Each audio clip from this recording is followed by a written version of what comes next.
friends, it's Miss Nicole again, and I wanted to show you some cool things. I know we in our class we had talked about flowers recently since it's spring, and I wanted to show you some cool things about the flowers. So I'm going to show you right here. I'm going to turn you around and I'll let you see what I have in store. It's kind of cool. Okay, so these are lilies, and I got these for Easter, and they've been on my table. I want you to look at them very carefully because remember we talk about bees and how they come and they drink the nectar and then they get all that pollen on them. So I want you to see what that looks like really up close. This is a really cool thing. These are the petals, right? You know that the petals are the bright part and they're beautiful and they smell so good, and they let the bees know that this is where you can come find the nectar, this sweet liquid that they like to drink.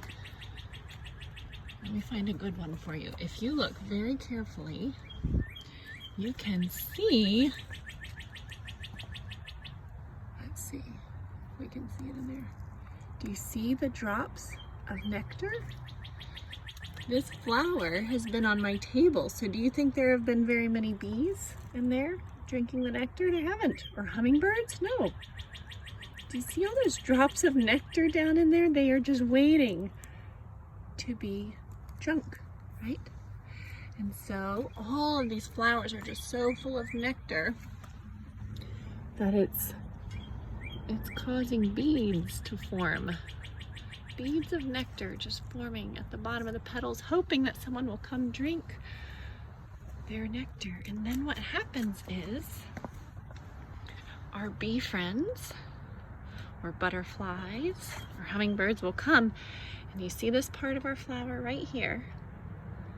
That's called the stamen. I'm going to pull one apart so you can see it. That's the stamen. And look at top. What is that at the top?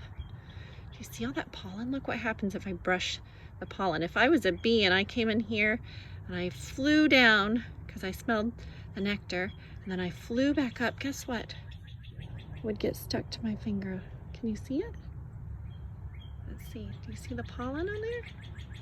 And then I would fly over to another one, and I might come down here and I would brush up. Look, I would brush up against that to get down there, and look what would happen again. More pollen. And you know what might happen then? I might come over to another flower, and look, you can see this one. This one already got some pollen brushed on the top. That part is called the pistil. See the long one in the middle? That's the pistil, and it's waiting. It's hoping that someone will come and accidentally brush the pollen on it, just like that, and then brush pollen on it like that. Because you know what happens then? The pollen goes all the way down the tube, down this tube, all the way to the bottom of the flower. Let's look underneath and see what's at the bottom of the flower. So the pollen, look, see this one's got pollen on it too.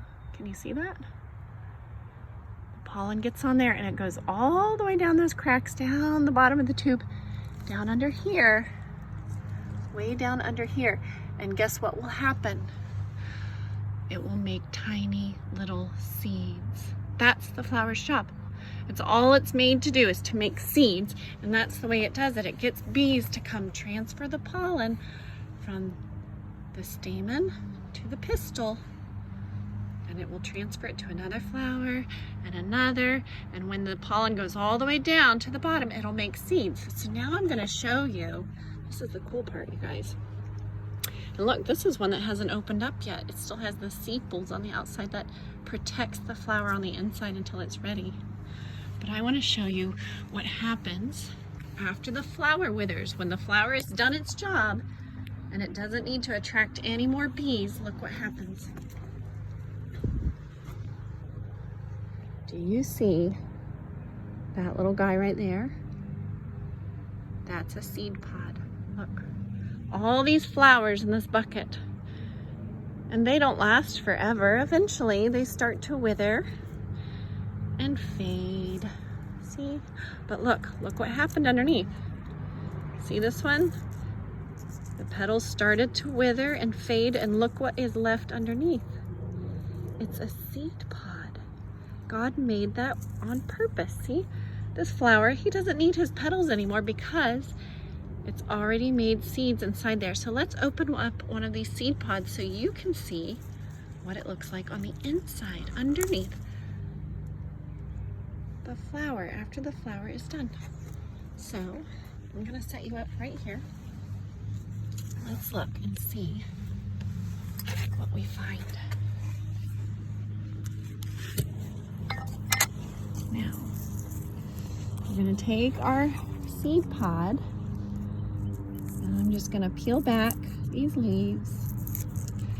And if your mommy and daddy want to help you, they could use a knife to cut this open, but we never use knives by ourselves, right? We always ask mom and dad first.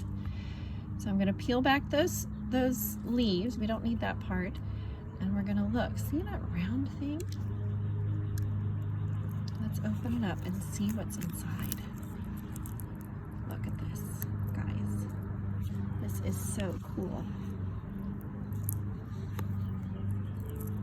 Trying not to drop my camera as we're doing this. Look at this. What do you see in there? Do you see our seeds? Is that amazing or what? God made these so that they would grow inside there, and when they are ready, when the seeds are ready, this seed pod will pop open and shoot the seeds out like confetti.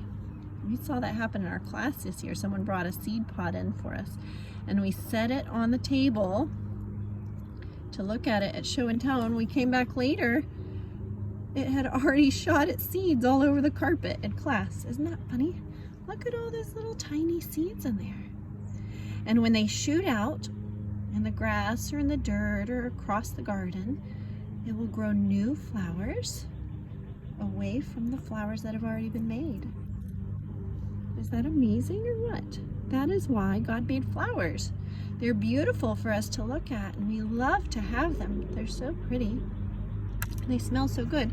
But their purpose is to make seeds so that there will be more plants just like them. And that's how the seeds are made. Is that pretty neat? All right.